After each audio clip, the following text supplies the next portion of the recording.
चेहरा अब साफ हो गया है और इसके साथ ही लोगों की दहशत भी बढ़ती जा रही है, क्योंकि ये वही तालिबान है जिसका इतिहास कट्टर मजहबी मान्यताओं पर आधारित रहा है और सरकार के मुखिया मौलाना हसन अखुंद को ऐसे ही काले कट्टर इतिहास के लिए जाना जाता है।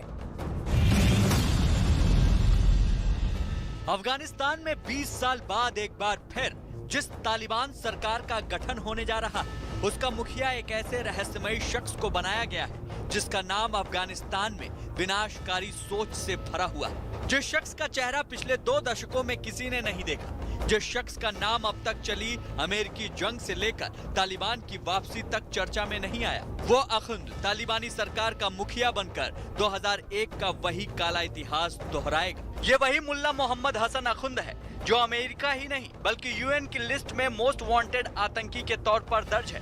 वो 20 साल पहले तालिबान सरकार में मंत्री परिषद का उपाध्यक्ष था।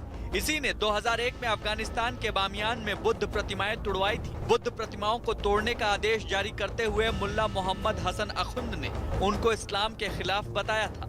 काबुल से करीब 200 किलोमीटर दूर उत्तर पश्चिम में बामियान घाटी बौद्ध धर्म का केंद्र रही है। बौद्ध सन्यासी अफगानिस्तान के पहाड़ी इलाकों में बौद्ध कला और संस्कृति लाए।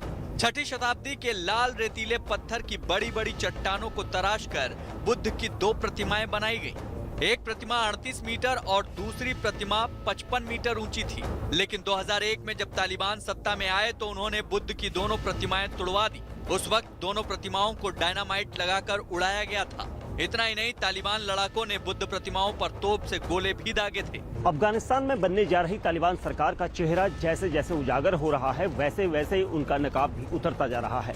तालिबान भले ही खुद को बदला हुआ बताए, लेकिन सच तो ये है कि ये वही पुराने तालिबान हैं जिन्हें इस्लाम के अलावा हर धर्म से ऐतराज है। अपने धर्म को लोगों पर थोपने के लिए वो पहले भी धार्मिक हमले करते रहे हैं और धार्मिक निशानियां मिटाते रहे हैं। एक बार फिर जब तालिबान सरकार में आए हैं तो अफगानिस्तान में दूसरे धर्म पर खतरा बढ़ गया है। तालिबान की विनाशकारी हरकतों की गवाही संयुक्त राष्ट्र की 55 पेज की एक रिपोर्ट भी देती है। रिपोर्ट में बताया गया कि किस तरह अफगानिस्तान के उत्तरी और पश्चिमी हिस्सों पर नियंत्रण करने के लिए तालिबान ने अपने ही लोगों का कत्लेआम किया। रिपोर्ट के मुताबिक 1996 से लेकर 2001 तक के बीच वहां 15 बड़े नरसंहार हुए। ये कत्लेआम रक्षा मंत्रालय या फिर खुद मुल्ला उमर के जरिए करवाया गया। तालिबान अपने ही देश में शरिया कानून के नाम पर जुल्मों की सारी हदें पार कर रहे हैं। दावा किया जाता है कि 20 साल पहले भी अपनी सरकार में उन्होंने गैर मुस्लिम महिलाओं पर भी अजीबोगरीब कानून थोपे थे, जिनके मुताबिक हिंदू और सिख महिलाओं को खास मार्क वाले पीले रंग के कपड़े इसलिए पहनाए जाते थे कि वो अलग से पहचान में आए। उन्हें ये भी ताकीद रहती थी कि वो मुस्लिम से एक फासले पर चलें, उनके साथ बातचीत या मेल जोल नहीं करें। तालिबान कितने विनाशकारी हैं, इसका अंदाजा अमेरिका के वर्ल्ड ट्रेड सेंटर पर हुए आतंकी हमले को देखकर भी लगाया जा सकता है। 20 साल बाद अफगानिस्तान में वापसी के साथ ही तालिबान चाहते थे कि उनकी छवि बदले, लिहाजा उन्होंने झूठे दावे किए। लेकिन सरकार बनने के पहले ही हर तरह जुल्म और आतंक की जो खबरें सामने आई, उसके साथ साथ कट्टरपंथी के हाथों में अफगानिस्तान